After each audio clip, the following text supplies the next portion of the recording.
नमो अरिहन्तारं नमो सेतारं नमो आयरियारं नमो वज्रायारं नमो लोये सब्बसाहुरम् मंगलमय मंगलकरण वीतराग विज्ञान नमो ताय जाते भय अरिहंतादिमहान करि मंगल करि हो महा ग्रंथ करण को काज जाते मिले समाज सब तावे निज पद राज।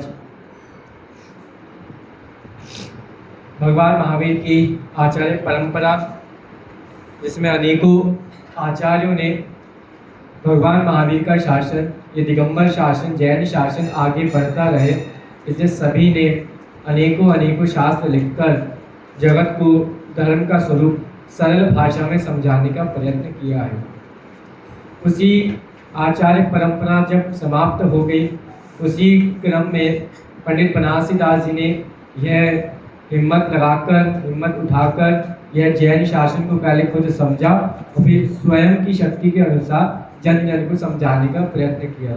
और जब एक बार विद्वत परंपरा प्रारंभ हुई तो फिर प्रारंभ ही हो गई, फिर बीच में गैप नहीं आया। अनेकों विद्वान पैदा हुए जिन्होंने जैन धर्म के लिए बहुत अच्छा उत्तम कार्य किया है।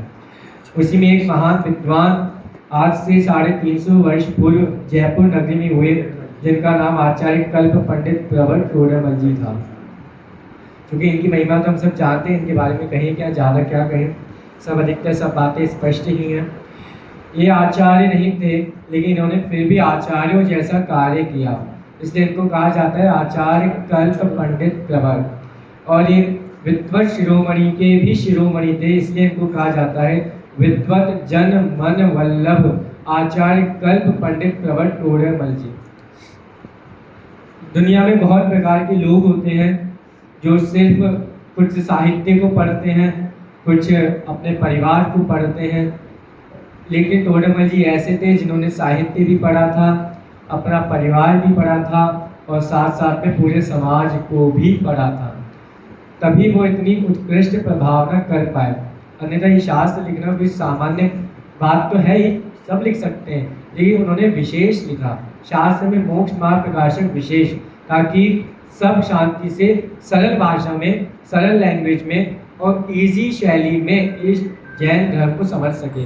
उनका मन तो बहुत था कि भाई शास्त्र लिखें तो अच्छा लिखें, बहुत लंबा लिखें, लेकिन बीच में उनके पाप कर्म की वजह से उनकी आयु करनी उतनी थी, तो ऐसे संयोग बने वो इस शास्त्र को पूरा नहीं कर पाए। निकाली प्रस्तावना का थोड़ा टोडरमल जी का परिचय देखते हैं।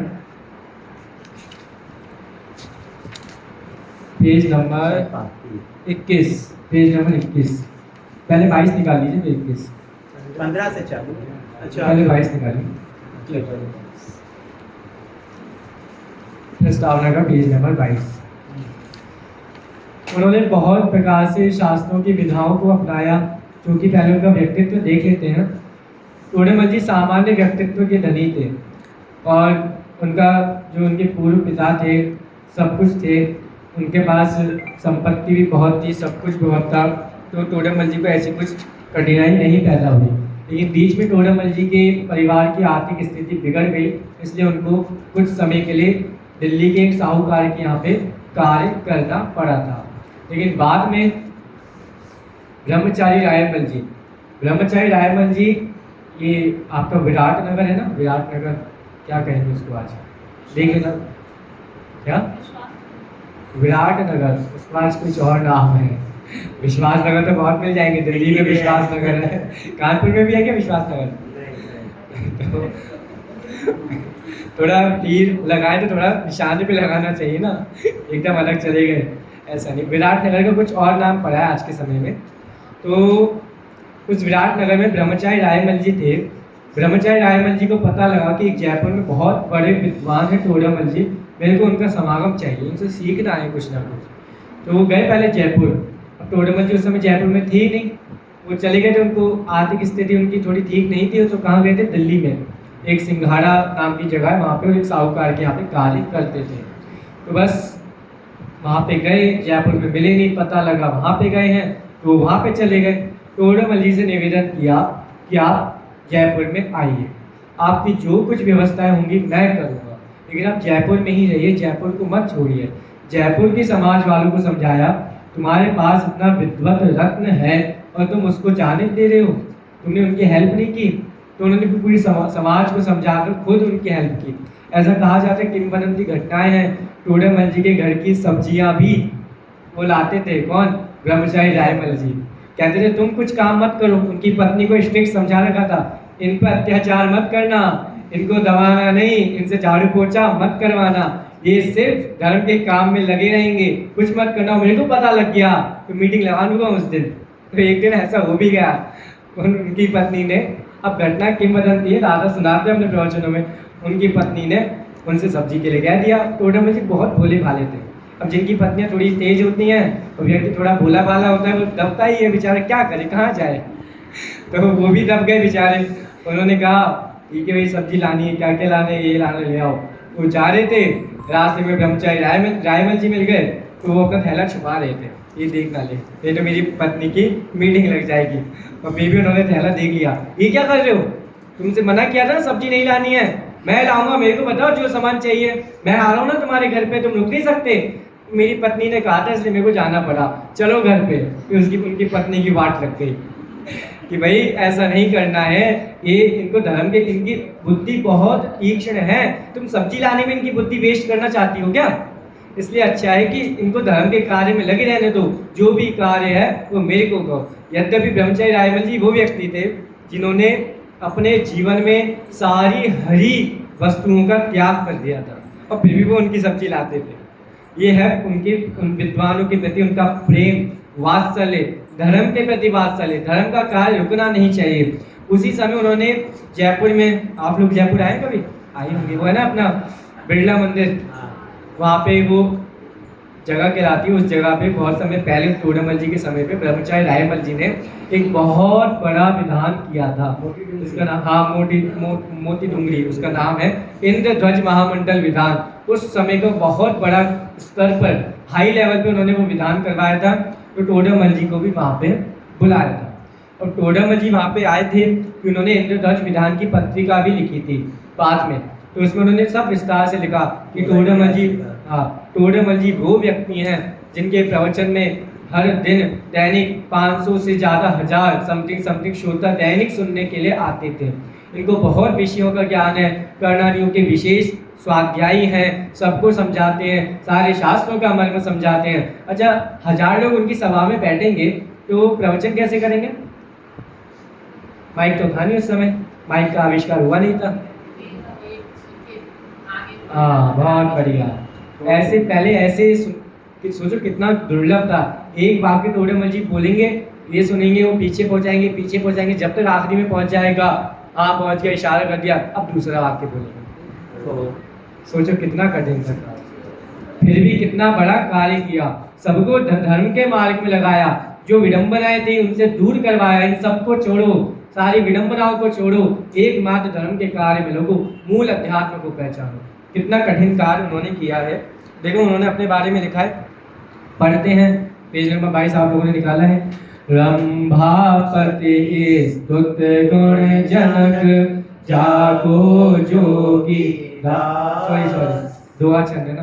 रंभापति स्तुत गुण जनक, जागो जोगी दास, सोई मेरो प्राण है, तारे प्रगट प्रकाश। वो माता पिता धन्य हैं जिनके टोडरमल जी जैसा पुत्र उत्पन्न हुआ, जिनकी भविष्य बचपन में कुछ ज़्यादा वांछाएं नहीं थी, जैसे आजकल हमारे जितनी भी युवा पीढ़ी है, बालक है, उनको अपने माता पिताओं से वांछाएं, हमारे पास ये होना चाहिए, बंगला होना चाहिए, गाड़ी होनी चाहिए, सब कुछ होना चाहिए, लोग हमारी इज्जत करें, सब वांछाएं चाहते हैं।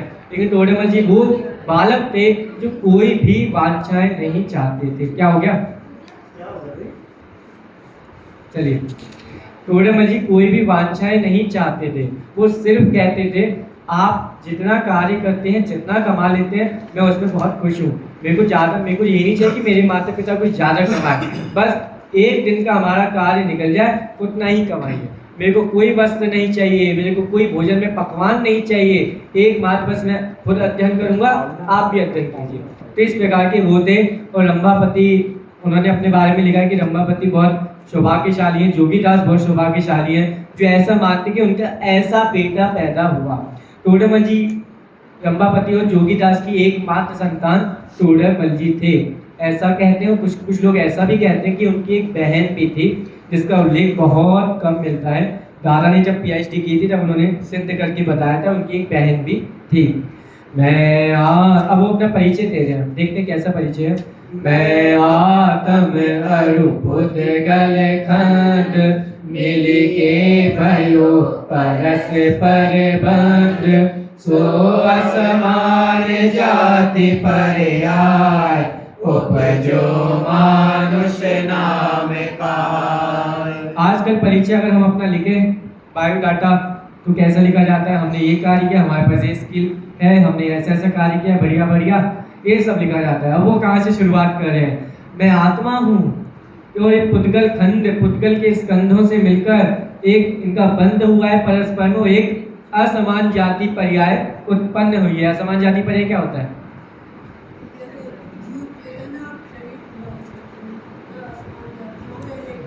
हाँ, दोनों की जातियां अलग अलग हैं और दोनों की जातियां अलग अलग होकर उनका एक पिंड बन रहा है, वो है असमान जाति पर्याय। तो मनुष्य पर्याय, त्रियंच पर्याय, नरक पर्याय, सब असमान जाति पर्याय हैं। उपजो, अभी जो असमान जाति पर्याय उत्पन्न है उसका नाम उन्होंने रखा मानुष पर्याय, उसको कहते हैं मानुष। मात गर्भ में सो पर्याय, करके पूरण अंग सुभाय, बाहर निकसित के जब भयो, तब कुटुंब को मेलो भयो। पहले माता के गर्भ में थे, वो क्या अपने बारे में क्या हमारे बारे में बता रहे हैं, हम सबका ऐसे ही होता है। हम सब पहले माता के गर्भ में आते हैं, सारे अंग अंदर बनते हैं, जिनको अपन कहते हैं 6 पर्याप्तियां। कौन कौन सी होती हैं? आश, ईश, भाम, ये याद कर लो, आश, ईश, भाम। आहार पर्याप्ति, श्वासोच्छ्वास पर्याप्ति, आहार इंद्रिय और आहार इंद्रिय, मन, भाषा और हाँ, समझ गया आप लोग, ठीक है, बहुत बढ़िया। तो ऐसी 6 पर्याप्तियां पूरी होती हैं। इन 6 पर्याप्तियों में से जब पूरी हो जाती है, जब जीव कहलाता है पर्याप्तक, ठीक है। और इन पर्याप्तियों में से अगर एक भी पर्याप्ति रह गई तो वो कहलाता है अपर्याप्तक। तो आप सोचो, आधे जीव तो गर्भ में ही चले जाते हैं, कुछ गर्भ से बाहर आकर चले जाते हैं। ये पर्याप्तियां पूर्ण होना बहुत कठिन है, सामान्य बात नहीं है।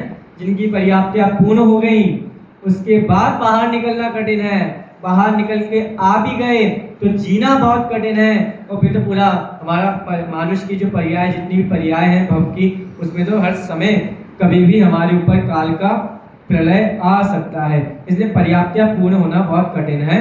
इसलिए इन्होंने लिखा कि करके पूर्ण अंग सुभाय, अंतरंग में जो माता के गर्भ में था सारे पर्याप्तियां पूरी हुई, सारे अंग पूरे हुए। बाहर निकसी प्रगट जब भयो, तब तक जब तक पेट में था तब तक मेरा किसी से कोई संबंध नहीं था। जब मैं बाहर आया और ये पूरे कुटुंब का मेला मेरे साथ जुड़ गया। ऐसा वो अपने कुटुंब के बारे में कह रहे हैं।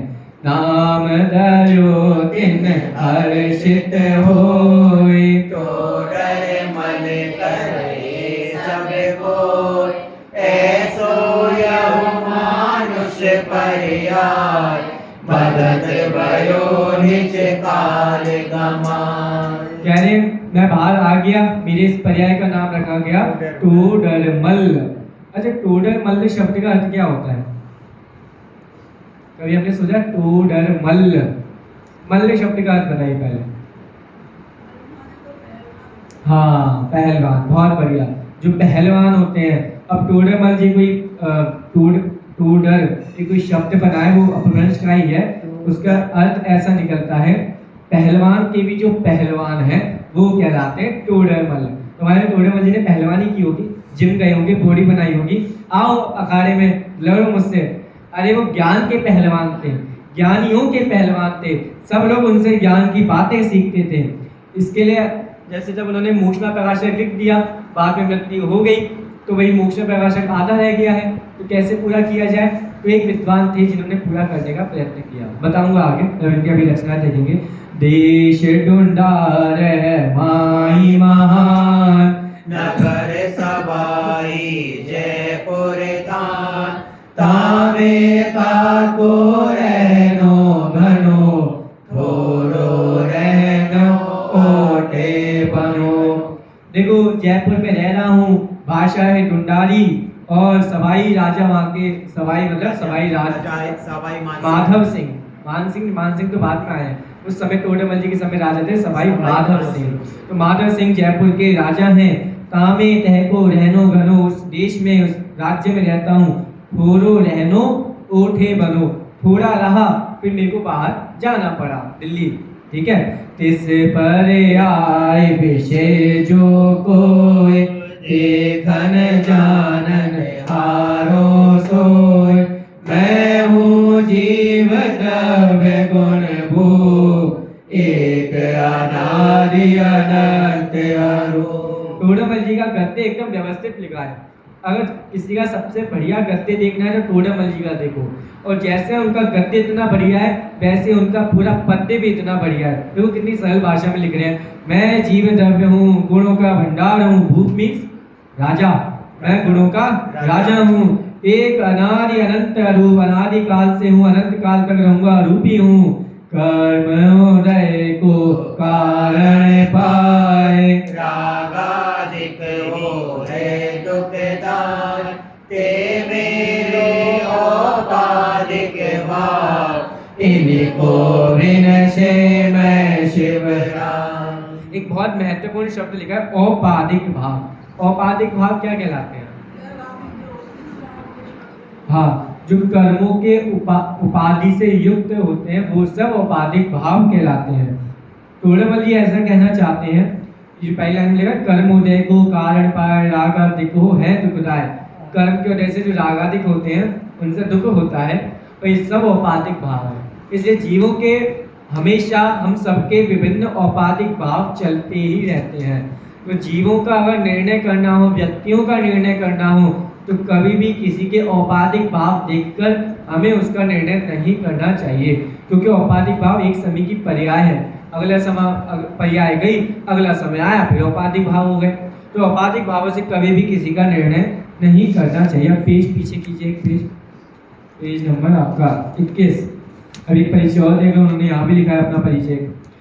मैं हूँ जीव द्रव्य नित चेतना स्वरूप में, लग्यो है अनादित कलंक कर्म मल को, ताई को निमित्त पाए रागाधिक भाव बन, भयो है शरीर को मिलाप जैसे कल को। रागाधिक भावनी को पाए के निमित्त पुनि, भूत कर्म बंध ऐसो है बनाव जैसे कल को। ऐसे ही प्रमत्त भयो मनुष्य शरीर जो, बने तो बने यहाँ उपाव निज फल को। जैसे तैसे बने इस मनुष्य पर्याय में उपाव कर लो, इस भूमि में उपाव कर लो। ये संयोग सबको दोबारा नहीं मिलते हैं। और कह रहे हैं बाहर के शरीर जो मिला है, कर्मों का उदय जैसे मिला है, उससे मत घबराओ, वो जैसा होगा सो बाहर होगा। मैं तो जीव द्रव्य हूँ, चेतना मेरा स्वरूप है, और अनादि से कर्म कलंक हमको लगा हुआ है। उसी को निमित्त पाके रागाधिक भाव होते हैं। जैसे एक सिद्धांत आप लोगों ने सुना होगा, कर्म कितने प्रकार के? नहीं वैसे द्रव्य कर्म, भाव कर्म, 9 कर्म, ठीक है। 9 कर्म बाहर का संयोग हो गया। द्रव्य कर्म ज्ञानावर्णाधिक, भाव कर्म मोहराग द्वेष। जब जीव भाव कर्म करता है तो द्रव्य कर्मों का बंध होता है ना। फिर द्रव्य कर्म उदय में आते हैं, फिर जीव भाव कर्म करता है, फिर द्रव्य कर्म होगा मन। तो द्रव्य कर्म से भाव कर्म, भाव कर्म से द्रव्य कर्म, भाव कर्म से द्रव्य कर्म, द्रव्य कर्म से भाव कर्म। चैन तो चल ही रही है, इसको रोकेंगे कैसे? चैन तो कभी टूटेगी नहीं, ऐसे तो चलता रहेगा फिर।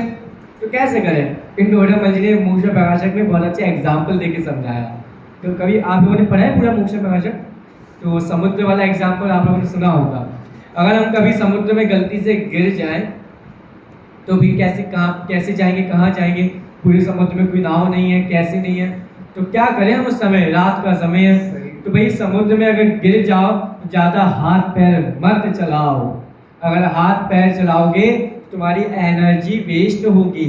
इसलिए एक बार समुद्र में अगर गिर गए हो या फिर नदी में गिर गए हो और तुम्हें किनारे पे जाना है, तो ऐसा जगत में कहा जाता है समुद्र में अगर कोई व्यक्ति गिर जाता है तो समुद्र उसको 3 अवसर देता है निकलने के लिए। 3 अवसर में अगर निकलना चाहो तो निकल सकते हो, फिर तुम चले ही गए समुद्र के अंदर। ऐसा कहा जाता है, सामुद्रिक शास्त्र में ऐसी बात चलती है। तो ऐसे ही समुद्र 3 अवसर देता, हम मानते चलो सत्य भी हो क्योंकि प्राकृतिक है। तो वही समुद्र में हम गिर गए हैं, अब कैसे बाहर निकले? हाथ पैर मत चलाओ, जब वहां पे किनारा दिखे तब हाथ पैर चलाओ, तब हाथ पैर चलाना सार्थक होगा, तब तुम्हारी एनर्जी निकल कर आएगी, फिर तुम किनारे पे पहुंच सकते हो। ऐसे ही जब द्रव्य कर्मों का उदय आता है तो अब हाथ पैर मत चलाओ। स्पेशली पाप कर्म के उदय में तो हाथ पैर बिल्कुल मत चलाओ। दुखी मत हो, सुख दुख के भाव मत रखो, सबसे एकदम सहज भाव रखो। और जब पुण्य कर्म का उदय आता है तब उसमें शुभ भाव करके शुद्ध भाव की महिमा धारण करो, क्योंकि पुण्य कर्म के उदय में शुद्ध भाव तो धारण नहीं कर सकते ना। इसलिए जब पुण्य कर्म का उदय आएगा तो शुभ भाव पूर्वक शुद्ध भाव की महिमा धारण करो, तब तुमको आगामी पाप बंद नहीं होगा, आगामी भाव कर्म जो बंधता है ना वो नहीं होगा। फिर इस चैन में एक विराम लग जाएगा।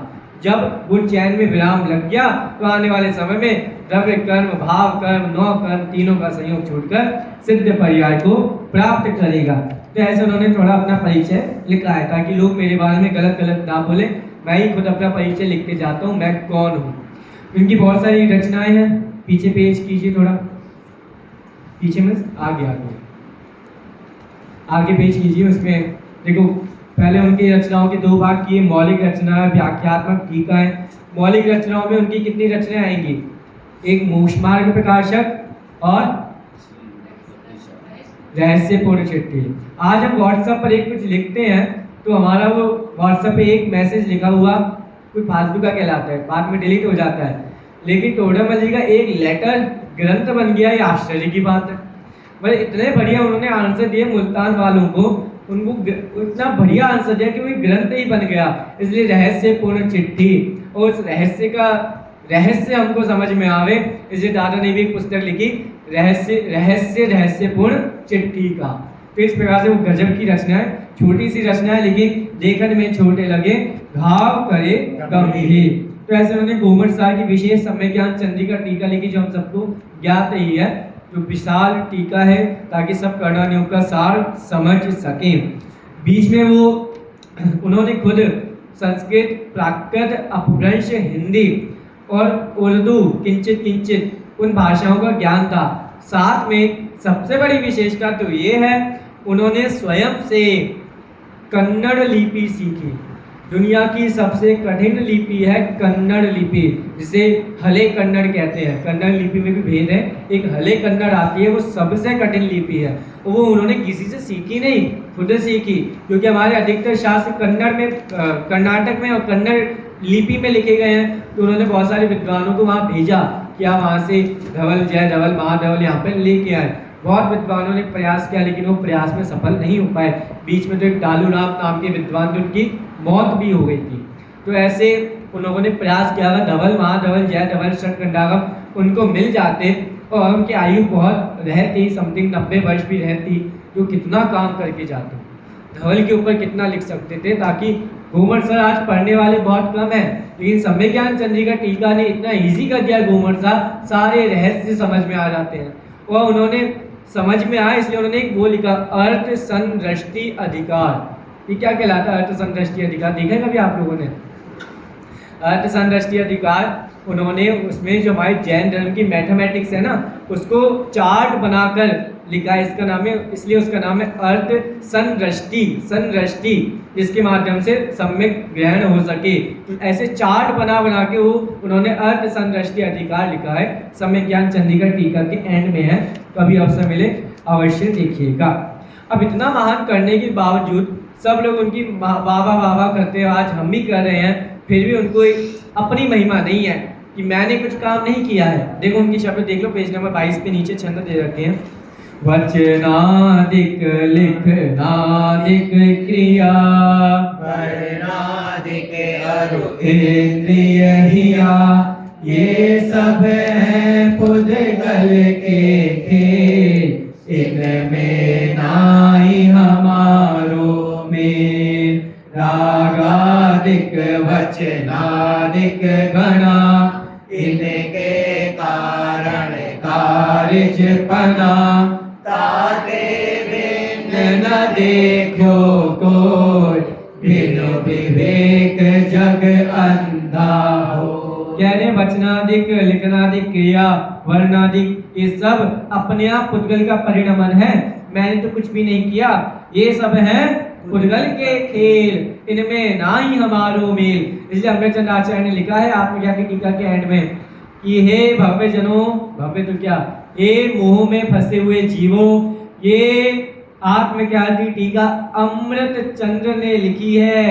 ऐसा जानकर मानकर तुम लोग मोह में मत नाचो, ऐसा वाक्य उनके, मोह में मत नाचो, ये अमृतचंद्र ने लिखी है। इस स्वयं परिणमन हुआ है, हमने तो इसमें कुछ भी नहीं किया है। और रागादिक वचनादिक भाव ये सब कारण कार्य भाव कहलाते हैं। रागादिक कारण हो गए, वचनादिक लिखनादिक क्रिया है वो कार्य हो गया। ताते भिन्न न देखियो कोई, अगर कोई ऐसा कहे उन्होंने किया है उन्होंने किया है, तो बिना विवेक के जग अंधा होता है। या अब मैंने क्या किया है, मेरा भी थोड़ा हस्तक्षेप है ना, तो क्या हस्तक्षेप है वो देखते हैं। ज्ञान राग तो मेरो मिलियो, लिखनो करनो तनु को मिलियो, कागज मसी अक्षर आकार, लिखिया अर्थ प्रकाशन। सिर्फ ज्ञान राग मेरा मिला है बस, और लिखना करना तन से हुआ है, तन तो मेरा है ही नहीं। कागज मसी अक्षर आकार, नए बताए थे ना, सबसे नजदीक का जो नए कहता है कि शरीर मेरा है, वो एक उपचरित असद्भुत व्यवहार है। और कागज मसी अक्षर आकार, जितने भी हमारे साधन हैं वो हमसे दूर वाले हैं, वो अनुपचरित असद्भुत व्यवहार के खाते में डाला। तो ये सब तो मुझसे दूर है।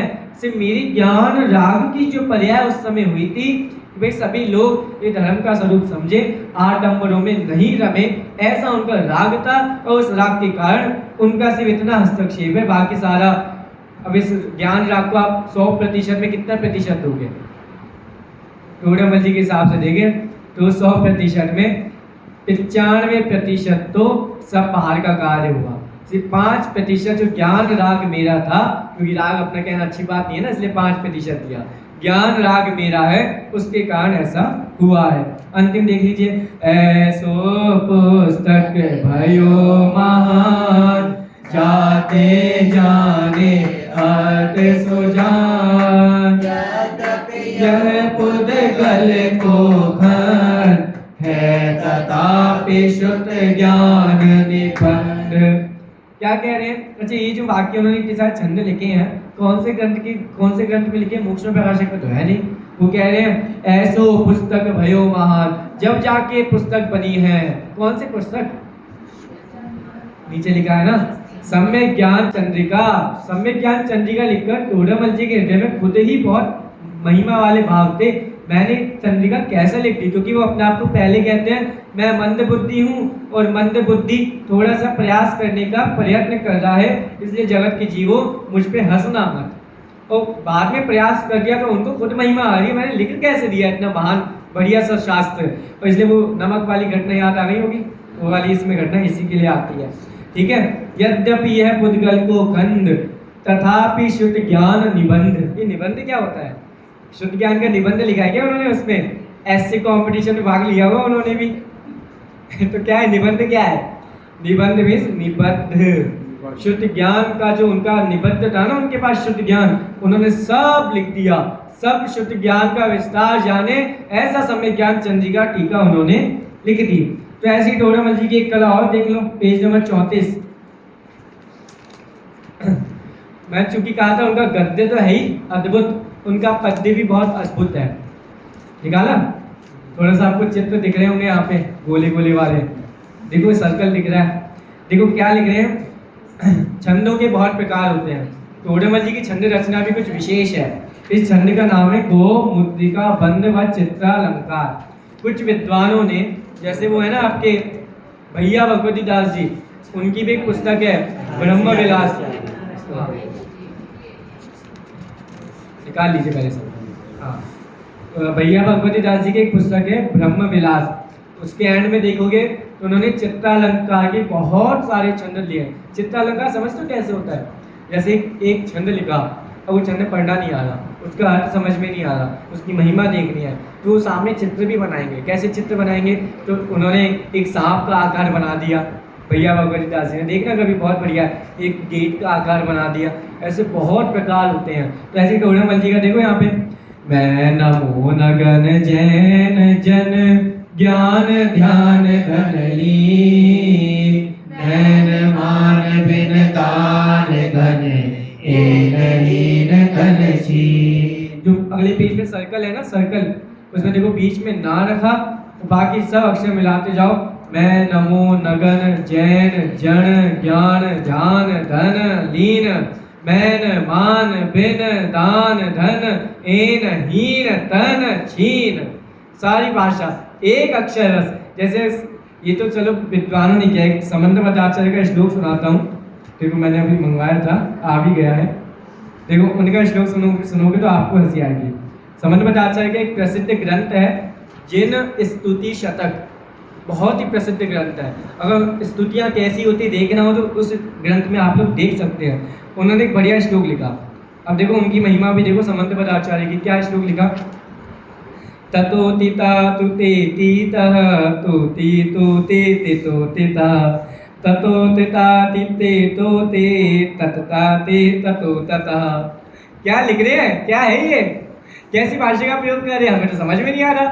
आप लोगों को अजीब लगा होगा देखने में, सुनने में भी, तो हमने जब पढ़ा था हमें भी अजीब लगा। लेकिन ये समंत आचार्य की कला है, इसमें जो एक एक ता आया है ना, सबका अलग अलग अर्थ करके बताया है। और ऐसे एक छंद नहीं है उनके ग्रंथ में, बहुत ही छंद है, बहुत एक एक अक्षर से उन्होंने पूरा छंद बना दिया। ये कला उन्होंने अपनाई, क्योंकि छंद शास्त्र के बहुत बड़े आचार्य कहे जाते हैं पिंगल मुनि, पिंगल नाम है उनका मुनि का।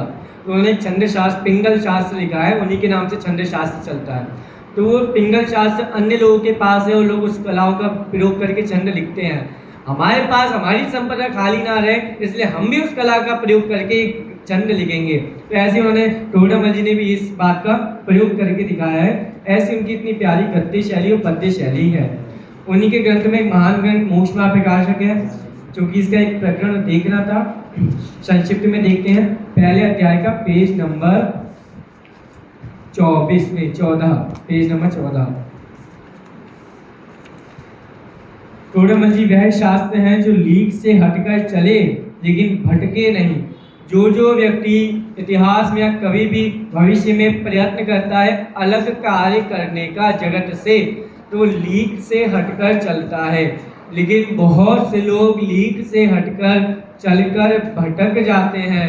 लेकिन टोडरमल जी ऐसे विद्वान थे जो लीक से हटकर चले और भटके भी नहीं, लीक पर ही डटे रहे। उन्हीं के, अगर ये सब उनका आदर्श देखना है तो मोक्ष मार्ग प्रकाशक में देख सकते हैं।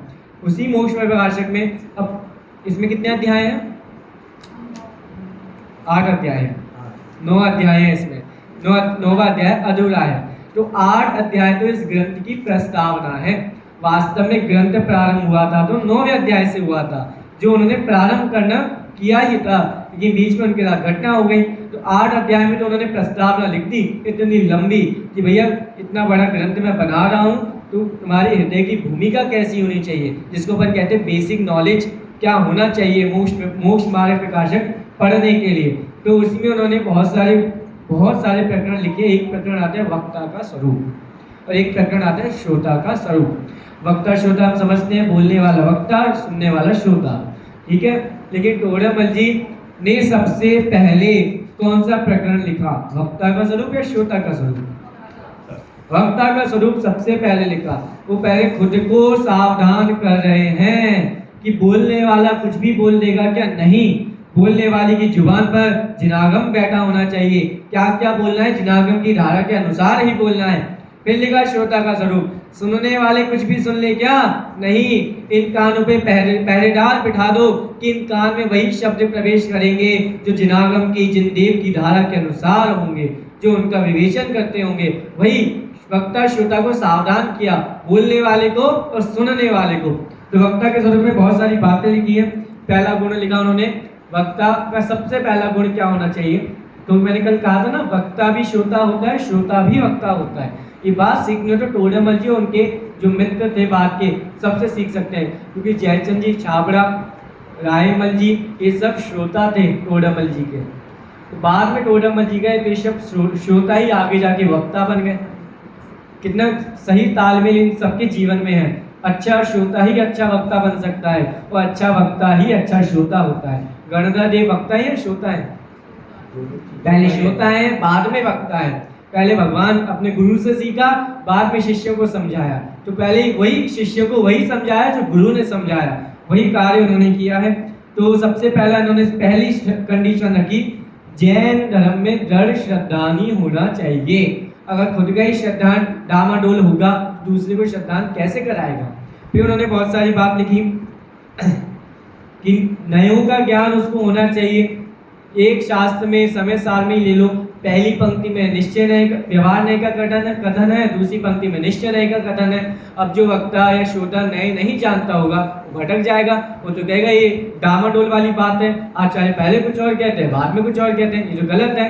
तो इसलिए नयों का ज्ञान होना चाहिए। एक गाथा उन्होंने कोड की है, ये पढ़िए आप लोग गाथा, निकाले सभी ना।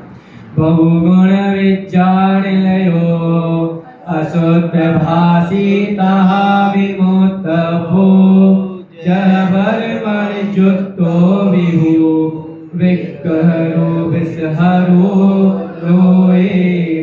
जो बहुत बढ़िया वक्ता है, सब सारी भाषाएं जानता है, सब कुछ जानता है, अच्छा बोलना जानता है, लेकिन असुत भाषी तहा विमुक्तब्बो, ये देखो उत्त सूत्र भाषी है, सूत्रों के विरुद्ध बोलता है, सब जानता है लेकिन फिर भी सूत्रों के विरुद्ध बोलता है, तो वह वक्तापना उसका सुशोभित नहीं होता है, वो छोड़ने योग्य ही है। इस कार्य से दूर हट जाए, ऐसी प्रेरणा उन जीवों को दे रहे हैं। इसलिए उन्होंने एग्जाम्पल भी लिखा, उत्कृष्ट मणि संयुक्त होने पर भी सर्प है, तो लोक में विघ्न ही करने वाला है। ऐसे वक्ताओं की बहुत सारी वाट भी लगाते हैं। फिर देखो बीच में लिखा एक छंद उन्होंने और आत्मानुशासन का कोड किया, जो कि टोडरमल जी ने वक्ता श्रोता का स्वरूप अपने मन से नहीं लिखा है, हमारे पहले के आचार्यों ने वक्ता श्रोता का स्वरूप अपने ग्रंथों में लिखा है, उसको पढ़कर उन्होंने अपनी भाषा में इस बात को लिखा है। जैसे एक उन्होंने दे दिया आत्मानुशासन, इसमें मिलेगा आप जितने भी पुराण पढ़ोगे सबके प्रारंभ में पहले वक्ता कौन होते हैं, श्रोता कौन होते हैं। महापुराण में तो वक्ताओं के इतने सारे एग्जाम्पल दे के बताया, एक याद है? वक्ता कैसा है? वक्ता छन्नी जैसा है, वक्ता सांप जैसा है, ऐसे बहुत सारे उन्होंने बताया। वक्ता पेड़ जैसा है, स्वयं बड़ा होता है, सबको छाया देता है, ऐसे बहुत सारे उन्होंने घटा घटा के बताए। श्रोता के भी इसमें बहुत सारे एग्जाम्पल हैं।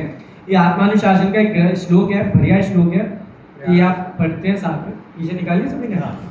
प्राज्ञः प्राप्त समस्त शास्त्र हृदय, प्रवृत्त लोक स्थिति, प्रासाश प्रतिभा परः प्रशमवान्, प्रागेव दृष्टोत्तर, प्राय प्रश्न सह प्रभु परमनो, हारि परा निंदया, ब्रूया धर्म कथां गणित गुण निधि, प्रस्पष्ट में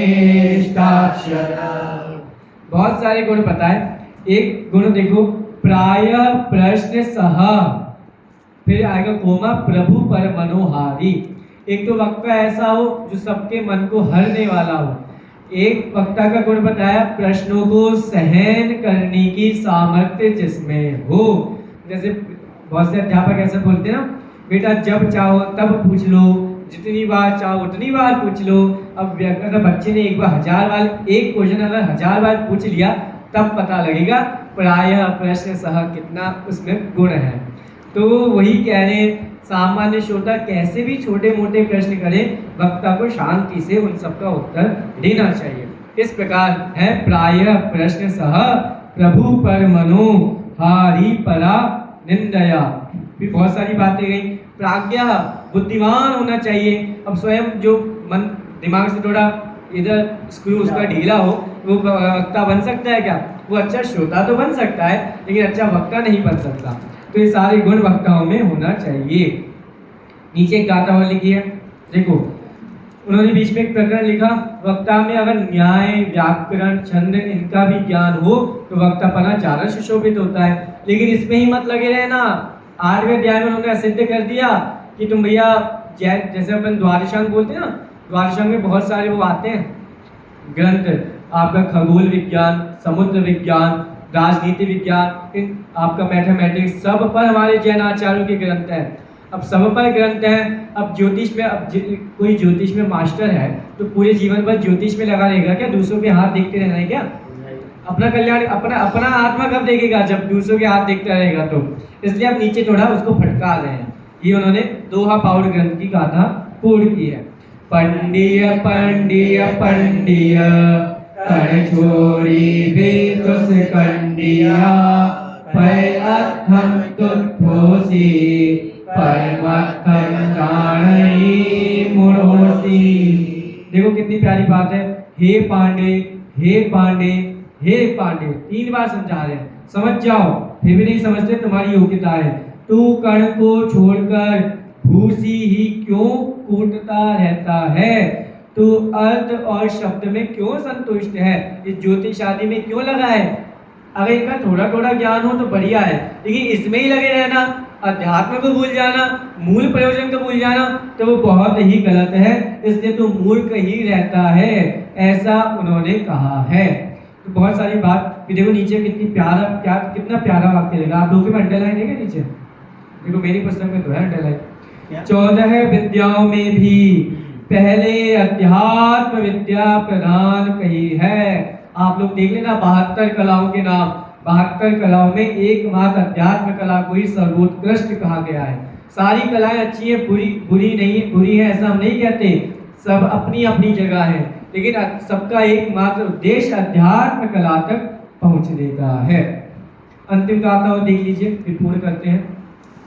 तब जिण आण पणेरया धम्मो सोयप्य सुगुरु पासम्मी,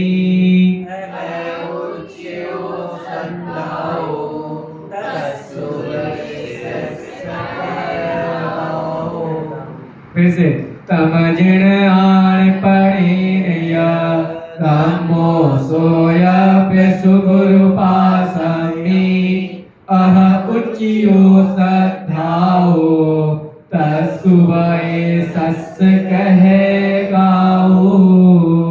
सुगुरु बता रहे हैं हमें किनके पास, वास्तव में वक्ता तो सबसे बढ़िया तो अरिहंत परमात्मा है, फिर सारे गणधर हैं, फिर सारे आचार्य हैं, फिर सारे विद्वत परंपराएं। और फिर देखो जो जिन आज्ञा मानने में सावधान हैं उसे निर्गंत सुगुरु ही के निकट धर्म सुनना योग्य है।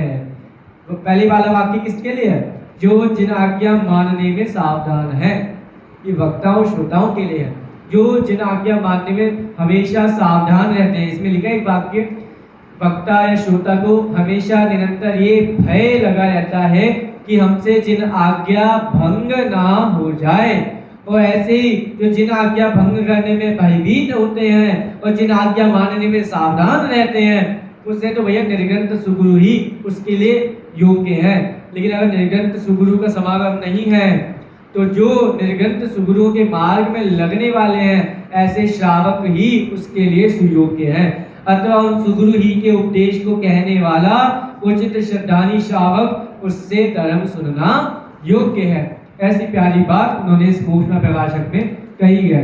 बहुत सारे प्रकरण हैं, अद्भुत ग्रंथ, इसको आपको पढ़ना चाहिए और पढ़कर बहुत सारी बातों को हमको याद भी करना चाहिए।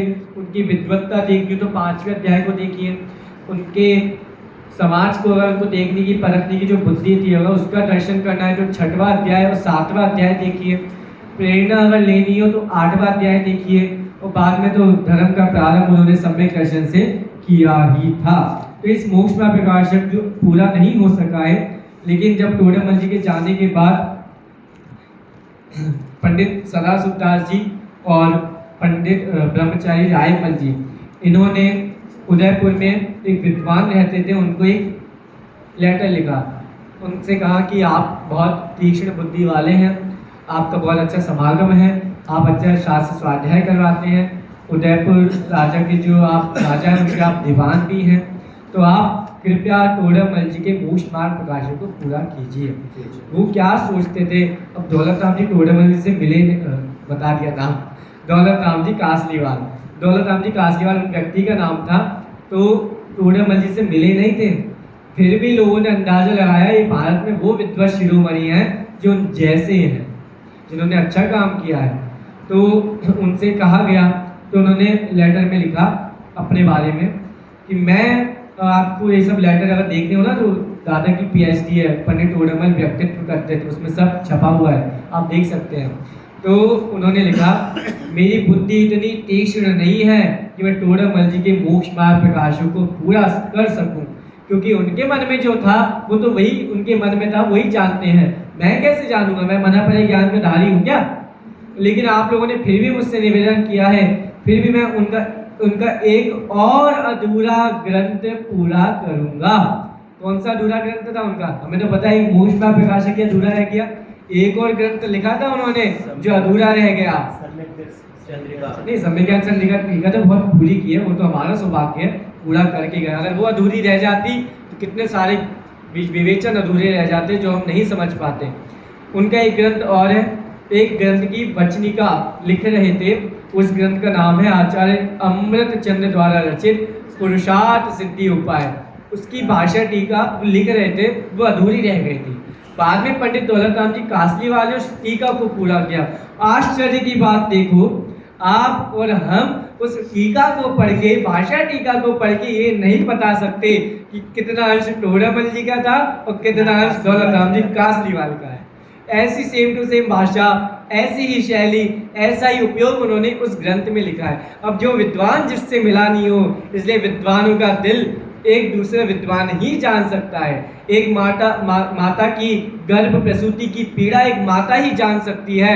ऐसी एक विद्वान की क्षमता, विद्वान की मेहनत, विद्वान का हृदय एक दूसरा विद्वान ही जान सकता है, भले ही वो पाकिस्तान में क्यों ना हो, फिर भी जान सकता है। तो ऐसे हमारे टोडरमल जी जैसे विद्वान हुए हैं और उनके माध्यम से बहुत सारे लोगों ने सीखा है, और इतने लोगों ने सीख कर इस मार्ग को आगे पहुंचाया है। वो मार्ग दुर्लभता से हमारे हाथ में आया है, तो हम सब उस मार्ग का उपयोग अवश्य करें। इतने पवित्र आचार्य विद्वानों के ग्रंथों को हमें अवश्य पढ़ना चाहिए। अगर हफ्ते या साल भर में अगर एक ग्रंथ की एक गाथा भी पढ़ेंगे तो भाई साहब एक ग्रंथ का स्वाध्याय हो सकता है। हम कौन कहता 10 गाथाएं पढ़े, 20 गाथाएं पढ़े, आप एक गाथा पढ़ो, शांति से पढ़ो, लेकिन फिर उसका दिन भर चिंतन करो। तो ऐसे भी जो लोग व्यापार में लगे वो ऐसा भी कार्य कर सकते हैं, ठीक है। और जो लोग घर में लगे, घर में रहकर तो लोग करते ही, हमें पता है, लेकिन जो व्यापार में फंस जाते, नहीं कर पाते, वो लोग इस कार्य में इसका प्रयोग ऐसा कर सकते हैं। टोडरमल जी के मोक्ष मार्ग प्रकाशक का एक एक पैराग्राफ अधिक पढ़ सकते हैं, और पढ़े तो ज़्यादा आनंद है, क्योंकि गणेश प्रसाद पंडित जी ने इसकी महिमा के विषय में